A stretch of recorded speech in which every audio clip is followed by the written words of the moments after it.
Welcome to Short Ships on the Hockey Think Tank. I am your captain on this magical ride, Jeffrey Scott Lavecchio, my co-pilot on. Why do I use the magic carpet? I use it every time. Damn it. All right. Anyways, Topher is my podcast partner here. He has no idea what this topic is. Toph, this is one that it's it's a sensitive topic. It's something that, I do these calls with players every week, and it's usually about losing confidence or just players who want to find out how to up their game.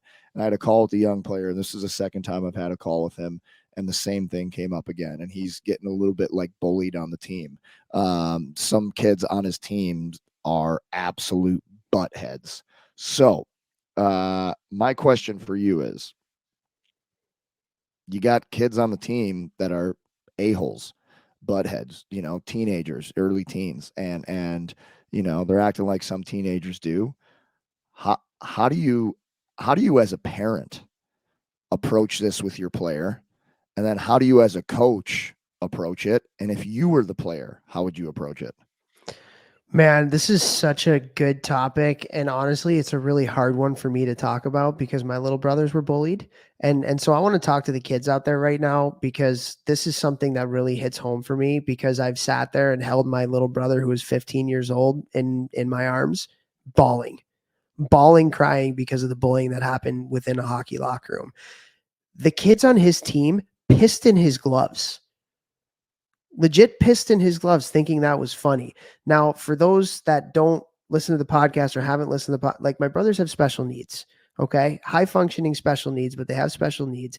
And so on his JV hockey team here in Chicago, there was that kind of bullying going on. So what I will say to the kids out there is for me, I have a policy with my teams that if I hear about it once, you're off the team. You're gone. There's no second, like you're gone. I have zero tolerance for bullying. And you don't understand what happens to the people that you are bullying and how it affects them. Literally, guys, sat in my bedroom with my 15-year-old brother who was bullied by people on his JV hockey team thinking they were funny, bawling his eyes out, crying because of it. Okay. That's the kind of effect. And that shit, honestly, like it affects people into adulthood. Like it has a severe impact on people. So I think number one, like if I'm a coach, I'm having a zero tolerance policy for it, but I'm also educating kids on what bullying looks like. Because a lot of times I feel like kids don't think or don't realize that they're doing it. They're like trying to be funny or sarcastic because that's what happens in a hockey locker room. But like you have to understand and have empathy for the people that you're doing it to and realize that maybe some of the things that you're saying isn't good. So I want to start there. How important is it, trying to like zoom out too, to talk about like why it's important that like teams don't do this? Like, cause I think like, I'm talking to this kid and it's my second call with him and we've been had this come up, both times.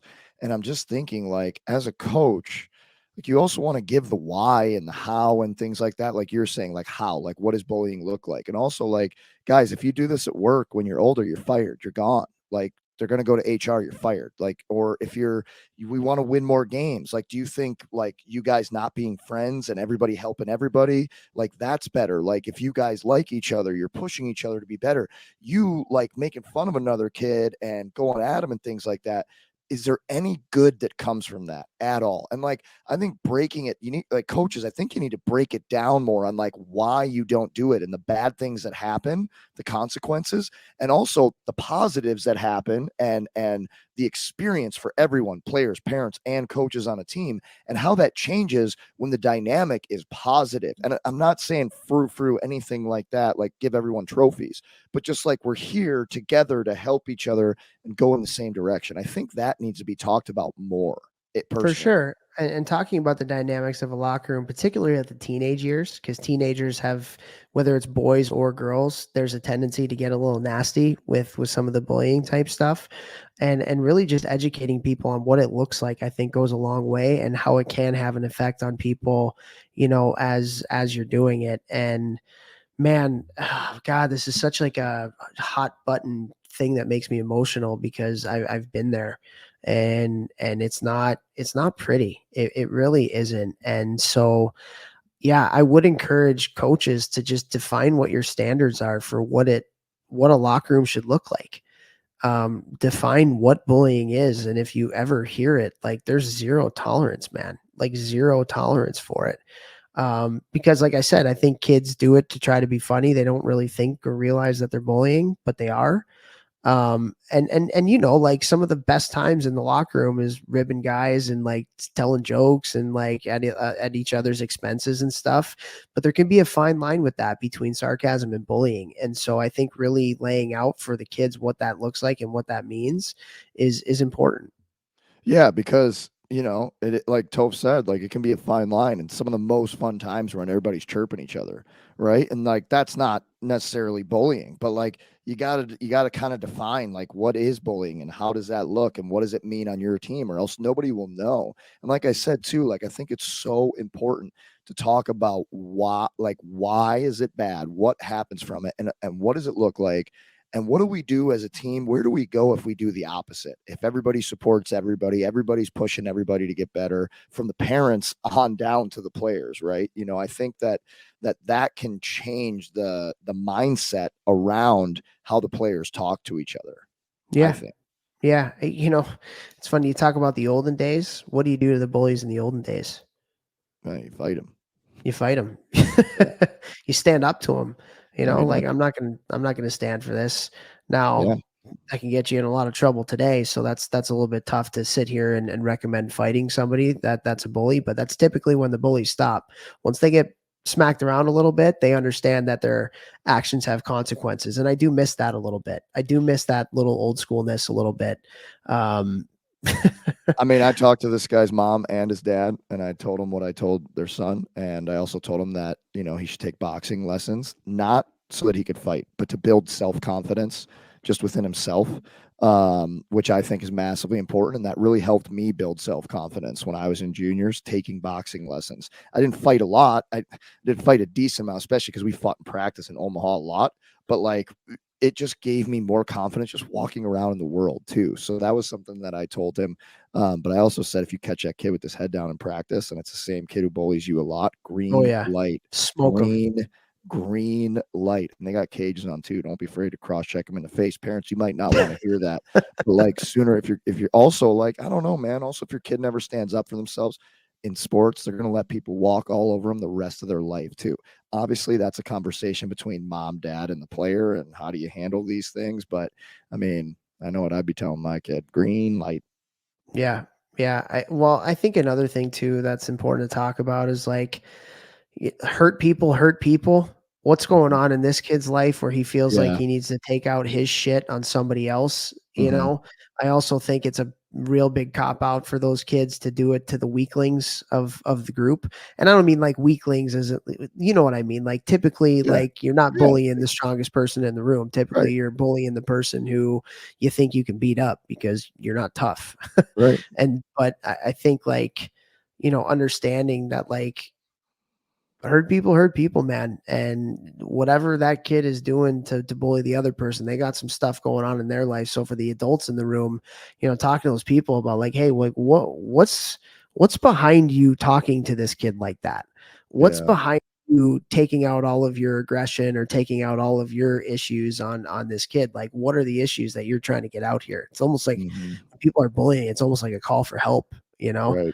Right. And we have 1 minute left, but I'm not abiding by the 10 minutes today because I think this one is really important. It's really struck an emotional nerve for me.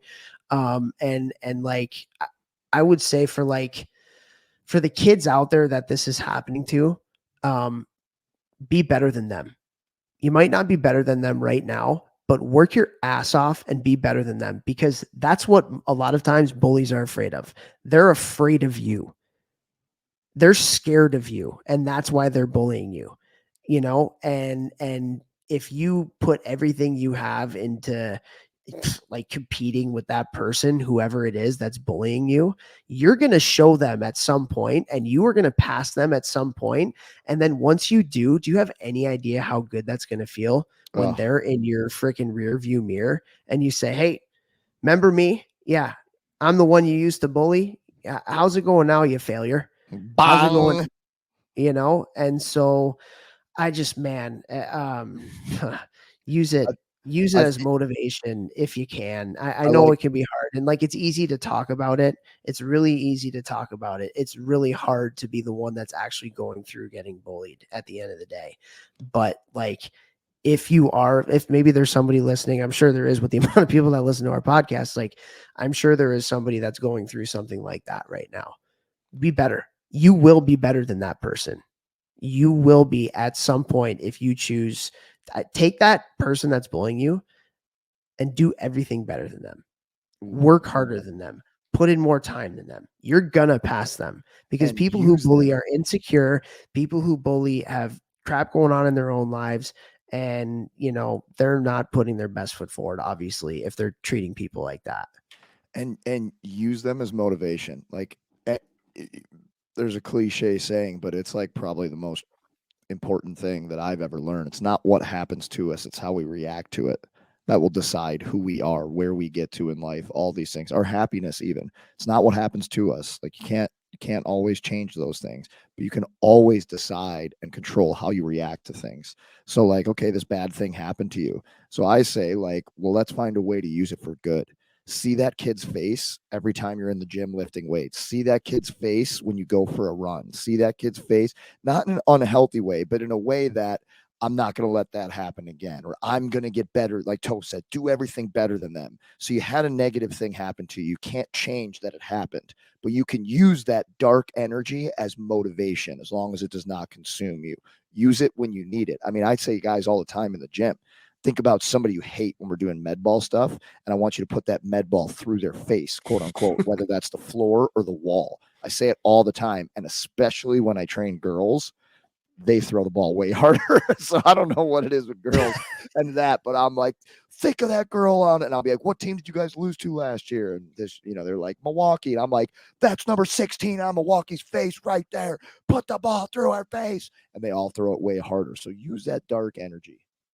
Yeah, and a way you can kind of do that too, and like again, we talked about in the old school, you'd square up, let's go. Maybe go against that person in one-on-one drills. Find a way to the front of the line when that person's at the front of the line, and just outcompete the bag out of that kid. That's maybe a healthier way in today's world to do that. Um, but I also think like a lot of this, like again, I go back to that situation with my brother way back in the day, and I think about it now. We're probably 20 years later, something like that now, or close to it. For a long time, I had a lot of anger towards the kid that did it, and if I ever saw him, I was gonna fight him. Like didn't matter. Like it was happening. And I think about it now as a 38-year-old, and like in a weird way, I almost have compassion for him. What was going on in your life that was so bad that you had to treat somebody like my brother that bad? You know what I mean? Um, Still probably fight him at the end of the day, I but have no like compassion. uh, but again, you have to remember he's a 16-year-old kid too, Yeah. and we are Yeah. all dumb 16-year-old kids. The person who I have the most anger towards is his coach. Mm. Honestly, at the end of the day, that's the person who I hold most at fault, because as a coach, you have to have a pulse of the things that are going on in your room. You have to have consistent communication with your leadership group and talk about, hey, who's fitting in, who's not fitting in, who's having trouble, who's, especially when you get to about high school age and you can start to have those kind of conversations that are a little bit more meaningful. And so like I just encourage the coaches out there to really use your leadership group to find out what's going on in the locker room. Things good, things not so good. Somebody needs a little bit of love, somebody needs a little bit of a kick in the ass. Is there a situation going on like this in the locker room? I think that goes a long, long way.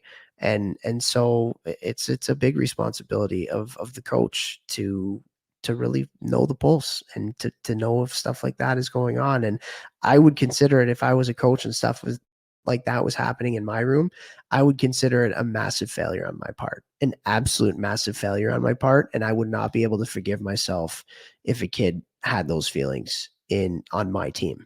I wouldn't. And so, um, just understand what's going on in your locker room, have a pulse. It's a big part of your job as a coach. Love that guy who let the pee in the gloves happen. You're a failure. I hate you. Maybe that was a little much, but no, it wasn't. He's not a bad guy, but Yeah, at the I end of the hate day, him. a massive failure in my opinion. And I was in college at the time.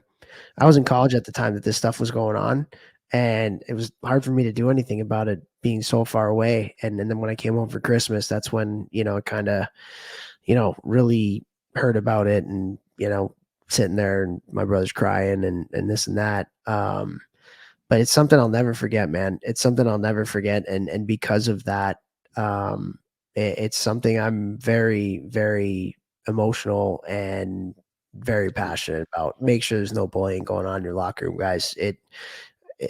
I don't think you understand the toll unless you've seen it or have been through it that it can potentially have on a kid's mental health. It's not good. So be aware, coaches out there. Be aware. Be Appreciate you aware. guys. Share the show. Yep.